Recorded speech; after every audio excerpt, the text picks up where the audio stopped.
શું આપણું બાળપણ કે પછી આપણું આખું જીવન જ ફોન આધારિત બની રહ્યું છે? આ એક એવી ચિંતા છે જે લગભગ દરેક ઘરમાં જોવા મળે છે. તો આજે આપણે આ આખી સમસ્યાને ઊંડાણપૂર્વક સમજીશું અને એ પણ જાણીશું કે આપણે આ ડિજિટલ દુનિયામાંથી આપણું ધ્યાન પાછું કેવી રીતે મેળવી શકીએ. ચલો એક સવાલથી શરૂઆત કરીએ. સવારે આંખ ખુલતાની સાથે જ સૌથી પહેલો હાથ ફોન પર જાય છે? જો જવાબ હા હોય તો આ વાત હવે સામાન્ય બની ગઈ છે. પણ ચિંતાની વાત એ છે કે આ આદત હવે બાળકો અને કિશોરોમાં પણ ઘર કરી ગઈ છે અને એ એક મોટો ખતરો છે. આ આંકડો સાંભળીને કદાચ આઘાત લાગશે. 7 કલાકથી પણ વધારે. હા, કિશોરો દરરોજ આટલો સમય સ્ક્રીન પર વિતાવે છે.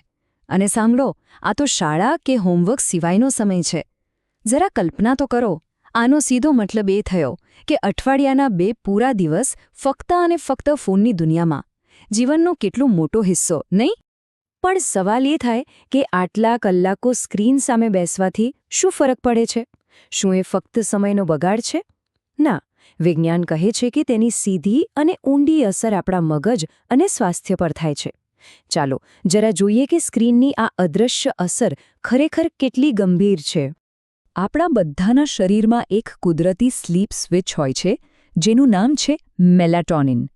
આ એક એવો હોર્મોન છે જે સાંજ પડતા જ આપણા શરીરને સિગ્નલ આપે છે કે ભાઈ, હવે સૂવાનો સમય થઈ ગયો છે. સારી અને ગાઢ ઊંઘ માટે આ કુદરતી ચક્ર ખૂબ જ જરૂરી છે. પણ પ્રોબ્લેમ અહીંથી જ શરૂ થાય છે. આપણા ફોન, ટેબ્લેટ કે લેપટોપમાંથી જે વાદળી પ્રકાશ નીકળે છે ને, એ આપણા સ્લીપ સ્વિચ એટલે કે મેલાટોનિનને બનતા રોકી દે છે. પરિણામે આપણું મગજ કન્ફ્યુઝ થઈ જાય છે. ઊંઘ મોડી આવે છે અને જે આવે છે એ પણ સારી નથી હોતી.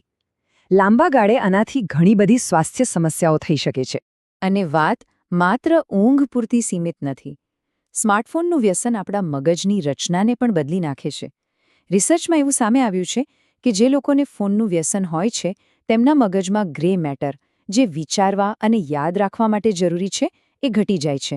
અને સેરેબ્રલ કોર્ટેક્સ, જે નિર્ણય લેવામાં મદદ કરે છે, એ પણ પાતળો થઈ જાય છે. આ ખૂબ જ ગંભીર ફેરફારો છે, ખરું ને?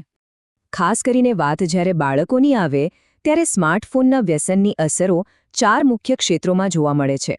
આ નુકસાન બાળકના માનસિક, શારીરિક, સામાજિક અને બૌદ્ધિક એમ દરેક પ્રકારના વિકાસને અસર કરે છે અને તેની અસર આખી જિંદગી રહી શકે છે. ચાલો આ અસરોને જરા વધુ નજીકથી જોઈએ.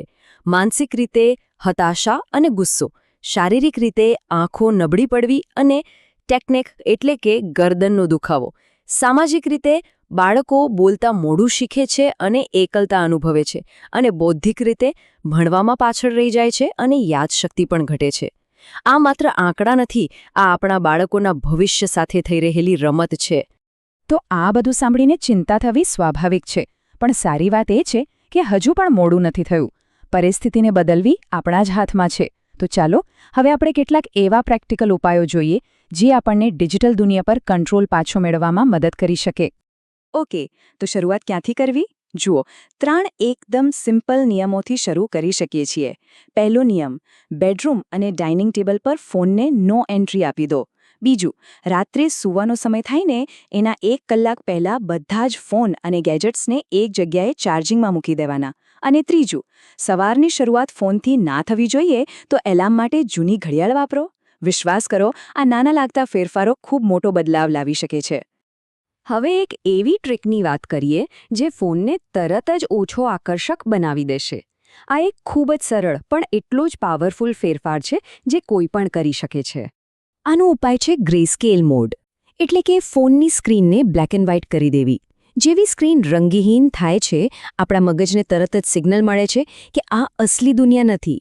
એ જાણે કે આપણને યાદ અપાવે છે કે આપણે કોઈ ફિલ્મ જોઈ રહ્યા છીએ, વાસ્તવિક જીવન નહીં. આ ડિજિટલ અને રિયલ દુનિયા વચ્ચે એક માનસિક દિવાલ ઊભી કરે છે. અને આ માત્ર કોઈ કહેવા ખાતરની વાત નથી. વૈજ્ઞાનિક અભ્યાસોએ પણ સાબિત કર્યું છે કે જે લોકો પોતાના ફોનને ગ્રેસ્કેલ મોડ પર વાપરે છે તેઓ સોશિયલ મીડિયા પર ખૂબ જ ઓછો સમય પસાર કરે છે અને તેમની ચિંતાનું સ્તર પણ ઘટે છે. સિમ્પલ છે, ફોનના રંગો ગયા તો એનું આકર્ષણ પણ ગયું. જુઓ, ડિજિટલ ડિટોક્સનો મતલબ ફોન ફેંકી દેવો એવો બિલકુલ નથી. એનો સાચો અર્થ છે વાસ્તવિક જીવનને ફરીથી માણતા શીખવું. સ્ક્રીનની બહાર પણ એક ખૂબ જ સુંદર અને રંગીન દુનિયા છે, જે આપણને અને આપણા પરિવારને વધુ ખુશ અને સ્વસ્થ બનાવી શકે છે. આ ડિજિટલ એકલતાનો સૌથી સારો ઇલાજ શું છે ખબર છે? વાર્તાઓ. જ્યારે દાદા-દાદી કે માતા-પિતા પોતાના અનુભવો અને કિસ્સાઓ શેર કરે છે, ત્યારે એ માત્ર મનોરંજન નથી હોતું. એનાથી બાળકોમાં આત્મવિશ્વાસ વધે છે, ચિંતા ઓછી થાય છે અને આખો પરિવાર એકબીજાની વધુ નજીક આવે છે. અને આના ફાયદા માત્ર યુવાનો માટે જ નથી. પરિવારના વડીલો માટે બાગકામ જેવી નાની નાની પ્રવૃત્તિઓ પણ તેમના મગજને શાર્પ રાખવામાં મદદ કરે છે. ટૂંકમાં, વાસ્તવિક દુનિયા સાથેનું કનેક્શન દરેક પેઢી માટે ફાયદાકારક છે. કદાચ એવું લાગે કે આ બધા ફેરફારો કરવા બહુ મુશ્કેલ છે, પણ સૌથી સારી વાત એ છે કે તેના પોઝિટિવ પરિણામો ખૂબ જ ઝડપથી જોવા મળે છે. તમને જાણીને નવાઈ લાગશે કે માત્ર એક જ અઠવાડિયામાં કેટલો મોટો ફરક પડી શકે છે. એક સ્ટડીમાં જાણવા મળ્યું કે જે લોકોએ માત્ર 7 દિવસ માટે સાંજના સમયે બ્લુ લાઇટવાળા ડિવાઇસનો ઉપયોગ ઓછો કર્યો, તેમને 20 મિનિટ વહેલી ઊંઘ આવવા લાગી. વિચારો, માત્ર એક અઠવાડિયાનો નાનકડો ફેરફાર કેટલી મોટી રાહત આપી શકે છે. તો આખી વાતનો સાર એ છે કે આ કોઈ ટેકનોલોજી પર પ્રતિબંધ મૂકવાની વાત નથી. આ તો જીવનને વધુ સારી રીતે, વધુ ઊંડાણપૂર્વક જીવવાની વાત છે. ઓછું સ્ક્રોલ કરવાનો મતલબ છે એવા અનુભવો માટે વધુ સમય કાઢવો જે ખરેખર આપણને અંદરથી ખુશી આપે છે. તો આ ચર્ચા પૂરી કરતા પહેલા એક નાનકડો સવાલ. આ અઠવાડિયે પરિવાર સાથે મળીને એવી કઈ એક નાની, સ્ક્રીન વગરની પ્રવૃત્તિ કરી શકાય?